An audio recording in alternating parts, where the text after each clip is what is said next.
Let's play, discover, sister and brother.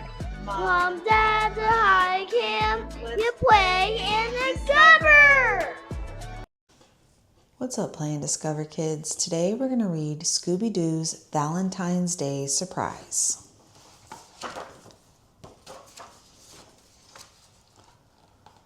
Scooby and the gang were excited to celebrate Valentine's Day.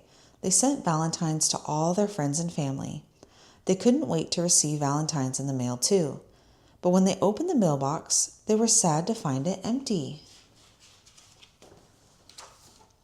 "Do you know where our mail is?" Velma asked the mailman.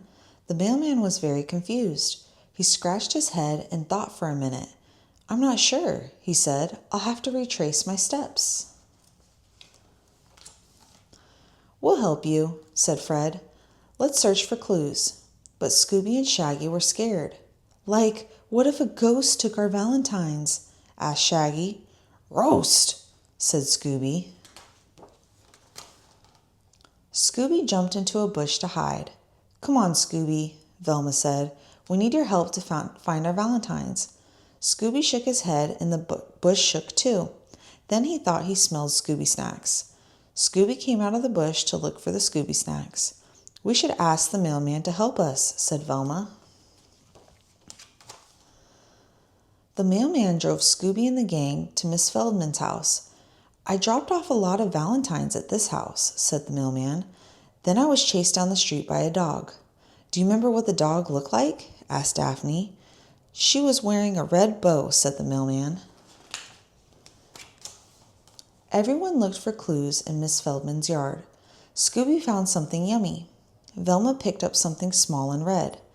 "It is a bow," asked Daphne.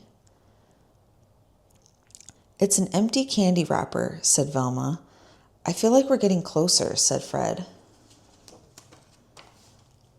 Scooby sniffed around the yard. He followed a trail of empty candy wrappers across the street to Mr. Peterson's fence. At the fence, he found more candy and ate it. Scooby jumped over the fence to Mr. Peterson's house. He couldn't believe what he had found.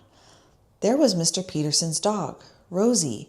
Rosie had their Valentines and all their candy. The gang had all received Valentines from their friends and family. Shaggy got a box of chocolates from his cousin Jennifer. Fred and Daphne received flowers and a card from their friend Julia. Velma got a stuffed teddy bear from her Aunt Susan. But Scooby only got a card. Where was his Scooby snacks? Scooby searched through Rosie's pile of cards. He found lots of cards and chocolate, but he did not find Scooby snacks. Rosie poked her head around the tree and watched him. Then she barked to get Scooby's attention. Scooby turned around and saw Rosie holding out a box of Scooby snacks just for him. It was Scooby's best Valentine's Day ever. "Scooby-Dooby-Doo!" barked Scooby. The end. Thank you for reading with us, Play and Discover kids. We'll see you next time. Let's play, discover, sister and brother. Mom, Dad, the high camp. You play and discover.